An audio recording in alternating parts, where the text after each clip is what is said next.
Hey, small business people and lovers of good stories in general.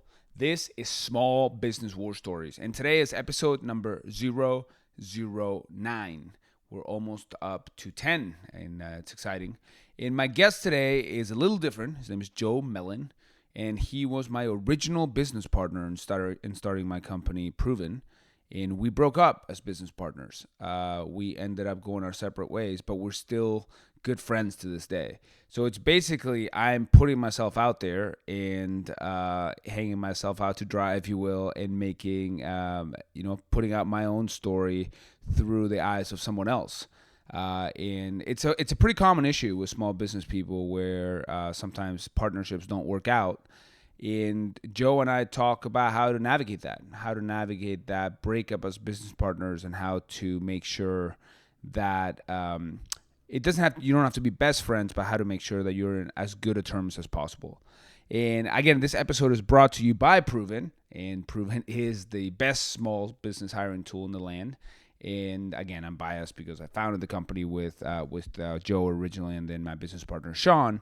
But Proven is used by thousands of businesses nationwide to post their jobs widely and then collect all the candidates in one place. Without further ado, welcome to episode 009 with Joe Mellin.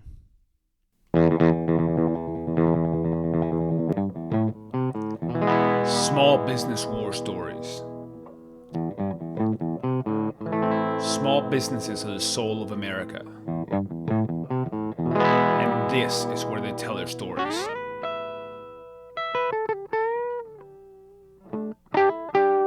I am your host, Pablo Fuentes. And we are live here with Small Business War Stories, episode 009. And today I am honored to have a surprise guest here, a great guy. His name is Joe Mellin. Welcome to the show, Joe. Thank you so much, Pablo. And Joe's a little bit of an unusual guest because Joe was the original business partner that I had when I started Proven, which is the sponsor for this podcast. And we met each other when we were both grad students, and then started a company together, became Proven, and then really broke up as co-founders a few years after that, in 2011. And we are still friends to this day. In fact, we are. So we're recording this here in Austin, where Joe has come to visit, and we were going to talk about basically what makes how it is that business partners can work together, and then if things don't work out for them as business partners, how they can remain friends, which is something that I get asked a lot when I tell people that there was another co-founder that I'm still friends with. Awesome. So, without further ado, welcome to the show, and it's really exciting to have you here. Dude, thank you so much. It's exciting to be alongside all these other great people that I've heard on your show so far. So Great. I'm excited to be here. Great. Well, let's talk a little bit. You started a few businesses. Can you maybe share some of the businesses you've started? And you've started, I believe, most of them with a partner, right? Yeah, exactly. So maybe can you tell me about some of those businesses, and why is it that you decided to have a partner with him? What are some of the advantages that you see to having a partner starting a business versus starting it on your own? Sure. So just a general overview, I guess, in terms of the businesses, I had one which was Proven. So that was Pablo. And actually with that, I was kind of interested in the space for a while. And basically when we met, I had been kind of working on something for a while, and it's really nice to have somebody that's like with you, kind of like when you have down days, like they're there to like kind of keep you up a little bit, and you kind of balance each other out. And then I actually started I started a company or grew a company with my mom. Okay. So that's like a family, we were family members and also business partners. Yeah. So there are multiple dynamics there. Does that make it different? Yeah, definitely. Yeah. There's difference of, one, I think it's very clear that the relationship really matters, and like you care about the relationship, because like the business could fail, but I want to have a good relationship with my mom. Like that's very clear. It's like I hear you. I have my priorities on that one. Yeah. And then I started two other businesses, and one was called Reduce and one was called Now, and both of those were with friends or people in my network that were a little bit more on the technical side and just like helped, it made a lot of sense to team up with somebody so we could have different skill sets and work together. Okay. So you always felt like you teamed up with people who had skill sets that were complementary to yours. Yeah. Okay. Definitely. In our sense, I mean, your excellence in fundraising was like it was definitely something that was not in my wheelhouse at the time. So, and just like general kind of business stuff. And then with my mom, it was a healthcare company, and she's a healthcare person, and so I knew a lot. And your background is mostly in product design. Yeah, So my background is mostly in product design. I ended up doing a lot of operation stuff at Proven. Yeah. But generally like product design, and so that was kind of my general idea. And then with the later two businesses, it was more. I tried to take on a little bit more of the fundraising and business side, and had more. So you ended up taking that up. You ended up being the person in charge of that. Well, I was the person in charge of that. So it's been interesting being on playing different roles on a team. Sure. And seeing what that's like. Yeah, makes sense. Makes sense. Yeah. So the $1 million question. So I'm fortunate enough to still be friends with you. Are you on friends or on friendly terms with all of your former business partners? Well, being that there's a pause there, I probably wouldn't say fully authentically yes. Got it. Okay. I am. I appreciate the candid response. I have positive feelings towards all of them. Okay. My mom and I are actually still very good friends. That one's probably much. Even though my ego might be hurt, that was probably much more important. Yeah. No, it is important. The other ones are. I wouldn't say that we're hanging out regularly. Yeah.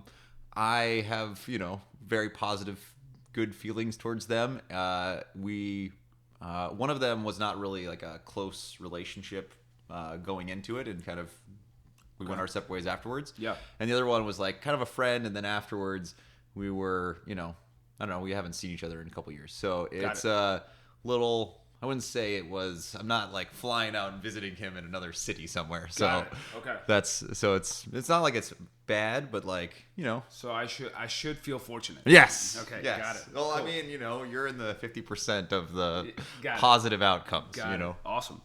So what are the things that have helped you get along with different business partners that maybe have different qualities and characteristics and ways of dealing with things than you do? Sure. I think what I've learned both from what has helped and then also where I've seen problems arise is just when I have done a good job at setting expectations or I've done a bad job at setting expectations. Tell me more about that. So with my, with our relationship, like we, agreed on roles pretty early on like how we're going to work together. Yeah. And then, when eventually we split up. Yeah. We had some pretty good conversations where like I came to the office I think once, and like we just said, okay, this is how we're going to negotiate these things. These are the things that you need to care about so that your health, the business is successful. These are things that I care about. Right. And we wrote a contract, and we did those things, and we both honored the contract. That was like a pretty clear expectation setting. Right.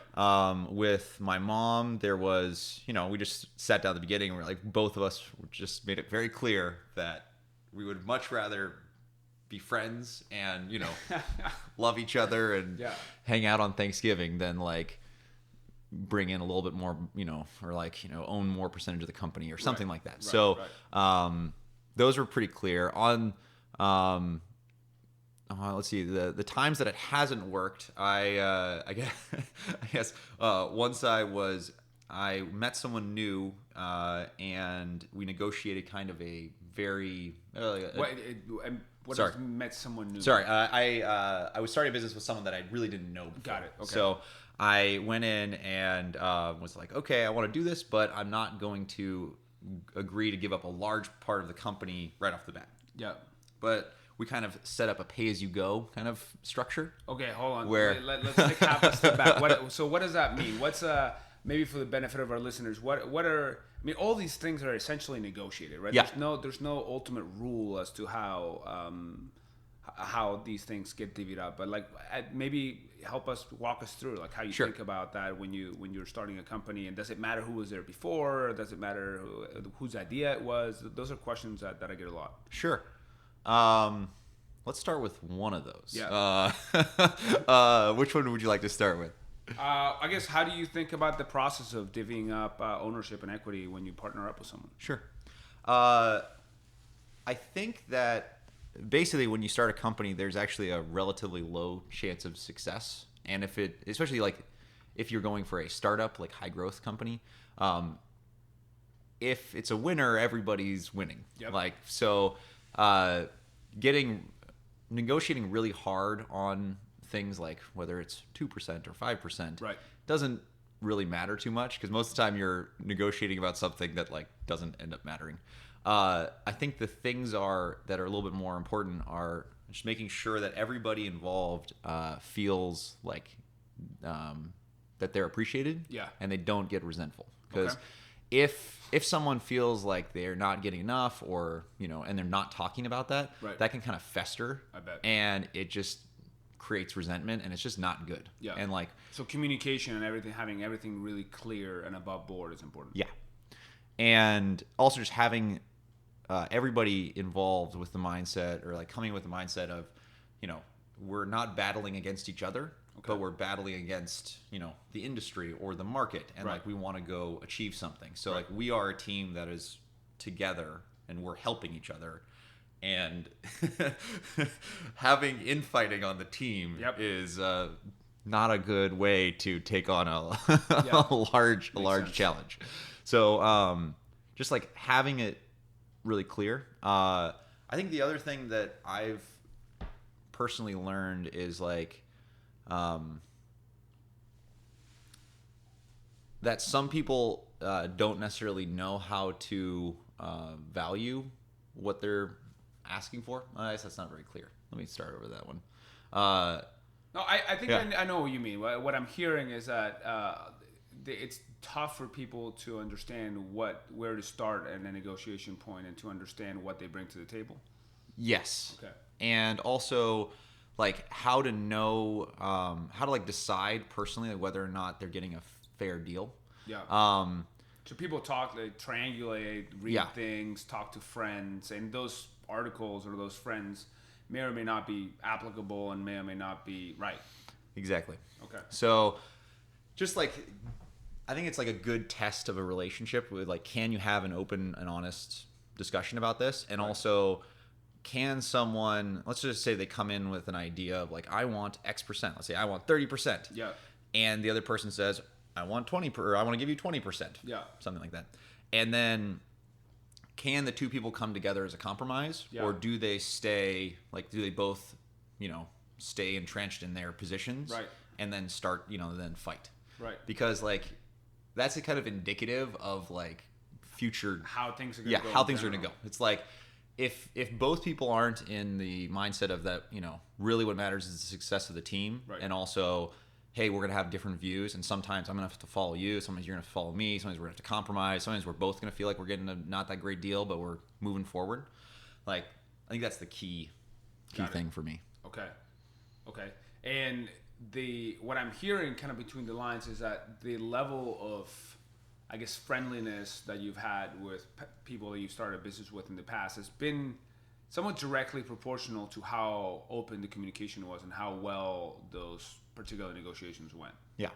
I mean, I think like a combination of how well we enabled each other, like how well we communicated with each other, right. And then also how authentic we were being with ourselves. Yeah. Like if something wasn't working and it wasn't working for a long time, but you don't realize that, or you don't really like feel like you can share that. Yeah. It's bad. Like it's hard. So basically, yeah, I think definitely that's a concise way of saying it. Like just like making sure that it's good communication. Let's make it concrete. So what maybe I'll expose myself here. What are some things that maybe we're not working with you and I's business partnership? So we brought in a third business partner, Sean, and Sean is currently my business partner at Proven. In the time before you left Proven, what are some things that maybe weren't working in our business partnership that maybe led to the outcome that we ended up in?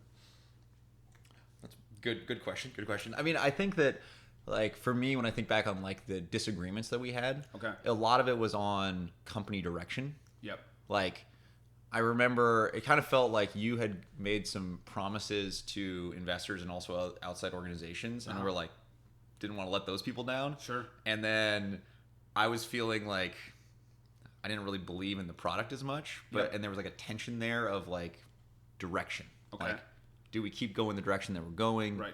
Do we change that? I mean, we didn't really have a product or a business at that time. We're searching for one. Yeah, definitely. There's a lot and of so there was a lot of uncertainty. there's a lot of uncertainty on. So I think we were like, yeah, those are the things that I feel like I remember the most of, like, tension around. Yeah. Of like, where do we, how do we make decisions? What do we say no to? What do we say yes to? Yeah. Those type of things. Okay. And because then, a lot of things are derivative of that. Like, we decided to keep going with like our previous business model, which was a staffing agency, and so we like kept people on payroll to do that, and that's a big deal. Money's, just things like that. So like, I feel like that was something where we didn't. I guess like a pretty large percentage of the reason why I ended up leaving was because I was just like, we have different visions, or we had different visions of where the company should go. Sure. And we're talking about it a lot, and it's not like we're not getting to a good place. It's not going there. So let's again, rubber meets the road, and putting myself out there. What I still remember the morning when we had the conversation when you told me you were leaving. Yeah. You went for a walk around town. Yeah. And then came back and we had that conversation. Yeah. How do you decide when it's time to call it quits? So we were talking about different visions that we had for the business and different things. How do you say, okay, this is the time to walk away? So, a little backstory on that was just. We had just tried to raise money, and we'd just been building up a team, and we're kind of pivoting away to a new business model. And then we decided to lay off our team because we could it was the most difficult day of my business career. Actually, probably one of the most difficult days of my life. And we had to let people go. It's painful. It's painful. And because we either had a decision of trying to keep raising money and like keeping everybody on board and like do that and like shutting down the business, or lay off people. I called it driving the car off the cliff. Yeah. So we either had to drive the car off the cliff and hope that something magical happens, or let most people go down to like a basic, just regroup. Team and regroup and have more runway. And so basically when we decided to do that, I think that was best for the business. We did that. That was pretty bad. Yeah. I think for me, the decision was I didn't believe in the direction of the company. Yeah. And I realized that also I had been kind of motivated by keeping the team together for a while. Yeah. Then all of a sudden the team was gone. And then, it was just back to the three of us, and you and I weren't really on the same track of where we should go. Right. And so I was like, man, I could stay here and I don't know, disagree, and like debate with you and stuff like that. But like, we have no money, there's and like, no money, there's no money, product, like, there's no product, like, business. Like right now, if there's a shot of doing this, there needs to be a decision made. Yeah. And it needs to be done. Like, that's it. And like for, you and I think we've talked about this stuff. Like, you were becoming more of a product, like you were getting more involved in product design. Yeah. And so I was like, should there be 2 product design people and 1 dev, or should there be 1 product design person and 2 devs? Like in terms of my salary. Okay. And so I was like, I think it's probably better for the company to, me, leave. Yeah. And also like, it wasn't something where I was like, okay, great, I want to start again and like do this version 2. Right. So for me, that was like, you lost enthusiasm for trying like that next iteration. Yeah. Yeah. I would just say I was like, I was less interested in doing it again. And then also like, I was like, man, I think that this is actually better for the company to, not be there anymore. Yeah. So, well, I mean, things worked out. It took another many years for Sean and I to get it on the right track. Yeah. Now it's a successful, growing, profitable business, but it definitely took a lot. And I still remember the hard part about that was I had written an email to investors saying, "Dear investors, today was the hardest day in the company's history. We had to let go of all these great people. Here are their resumes and LinkedIn profiles. Please help me find them, somewhere to land." Yeah. And then I think it was a couple of weeks later, I had to write the "Dear investors," a second email saying, "Dear investors, remember Joe? Joe, my original business partner. He's pursuing other projects. Yeah. So there was definitely some challenges there. But I think the saying "all is well that ends well" kind of applies to that. Yeah. Okay, that's cool. Yeah. It's interesting to get your perspective on it. I mean, I agree with what you're saying, and obviously you and I have had. This is not the first time we've talked about this. Sure. But I think also talking about it with your past business partners can have a healing, effect. Yeah. Which I think is important. Yeah. Amen. Cool. What maybe. Thinking about a little bit more about the psychology of starting a business in general. What's the hardest part about starting a business, and how does partnering with the right person play into that? I mean, I think that keeping with it is the hardest part. Yeah. I mean, even like, how, you and Sean have stayed together and, done that. And now, iterated a couple times, and now it's a growing thing, you know, it's great. I think that going into those like hard times and where both individuals are maybe even incentivized, or it's easier to like leave or not trust each other or whatever, and meet those times and be like, okay, I'm gonna decide, even though it's totally irrational, going against your instinct almost. So just like sticking with that is, I think that's the hardest part. I think there's a lot of other things which you can get support with, things, and you can, time, you can iterate, things like that. But there's nobody that's going to tell you to stick with it. Yeah. And there's nobody that's going to tell you, oh, that thing, that narrative in your head that you think is totally right and totally justifies you doing these actions, that narrative is not helpful. Yeah. And it's just you. It's like you have to decide, like, oh yeah, I'm going to trust my business partner, I'm going to not trust my business partner, I'm going to, whatever, all those things. And so I think like the getting up every day and deciding to, or choosing to do it is the hardest part. Now, let me ask you a $1 million question. Sure. So you've now moved on to have a successful career at a large software company. And if you were to start a business again today, would you get a business partner? I would like to have one. Okay. It is no longer I need to have one. Okay. Or I guess it wasn't. Yeah. I certainly needed to have one. If I hadn't met you, I don't think I would have had the guts. There was definitely a big part of that psychology of the ups and downs, managing that was really important for me. So it's okay to say that. I feel like now I have a little bit more well-rounded of skill sets where I feel okay with just executing. Yeah. And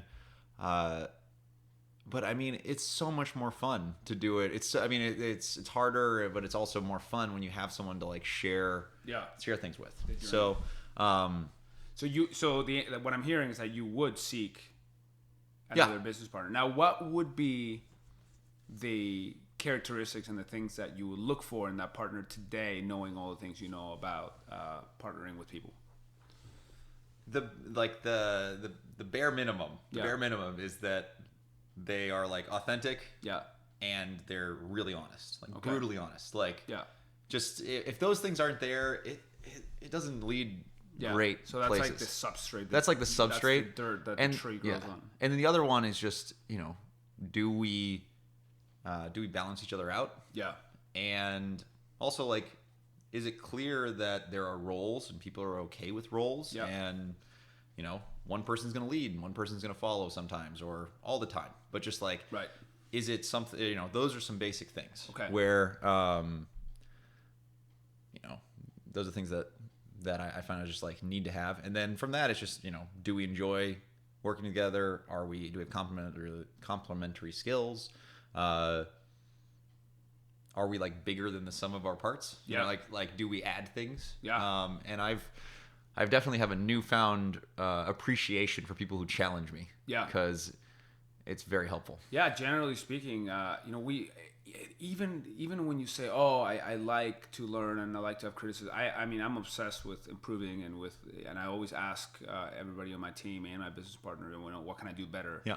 But it's still, there's this like almost primal thing where you hear what somebody tells you and you're like, I don't like that. I don't want to hear that. Even though you end up processing it and it ends up being a really good thing for you to grow from that. Yeah. There's definitely that moment where you have to it's kind of like diving off a cliff, like you're going to probably have fun afterwards and be like, oh, that was awesome. But like you're still up there looking down and you're like, oh, this is going to be uncertain. And like when you ask someone for feedback and there's a space opening and you have no idea what they're going to say, it could be horrible. It could be minute, things that you don't even think about. But like you still got to put yourself in that kind of vulnerable process of putting yourself out there. It is. I mean, even in my current position, doing the same thing. Now that's where true growth happens, right? And that's why I always say that growth is the enemy of comfort. And you can be comfortable if you want to keep growing. You can take breaks and be comfortable with short periods of time. Yeah. But they're almost, a diametral.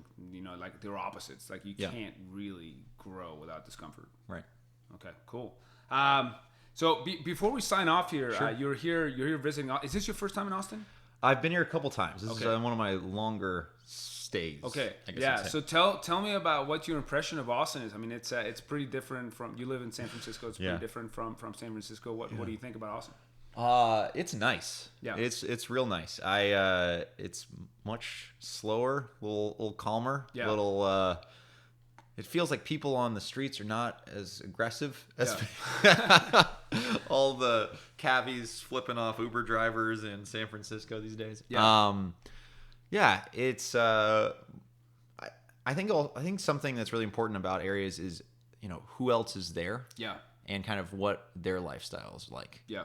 So, like for instance, in my building, there's someone who works in tech that's not really home that much. There's some families, I think they work at a restaurant and they're like not home that much, but when they're home, they play a lot of loud music and they're fun and so it's interesting. Like the people that are there are a lot of working a lot of time. Yeah, and then they spend a lot of money on like expensive experiences. Okay, that's kind of what I see in general. Yeah, and it seems like here, a little laid back, maybe a little more. We've had a lot of Lone Star, which is not an expensive experience. Generally about $2 to $3 a can. And Topo Chico, which we're still waiting for our sponsorship package. So there's been it's come up. It's come up. It should come up more. That just like the neighbors are people that are kind of doing businesses, but then also like can come over and hang out and are not super stressed, and so I mean, like there's something about the kind of average of people that creates a community and kind of a vibe. Well, it's been amazing to have you here, and it's also been great to have you here in a very candid interview at Small Business War Stories, talking about the beginnings really of Proven of my starting a company with you. So thank you so much for being here and for sharing the story, and hope to see you again soon. Cool. Thanks so much. All right. Thank you. Thank you for listening to Small Business War Stories.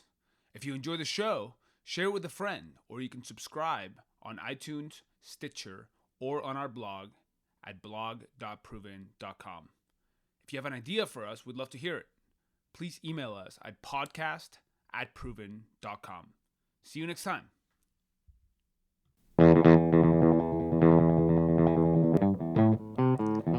Small Business War Stories. Small businesses are the soul of America. And this is where they tell their stories.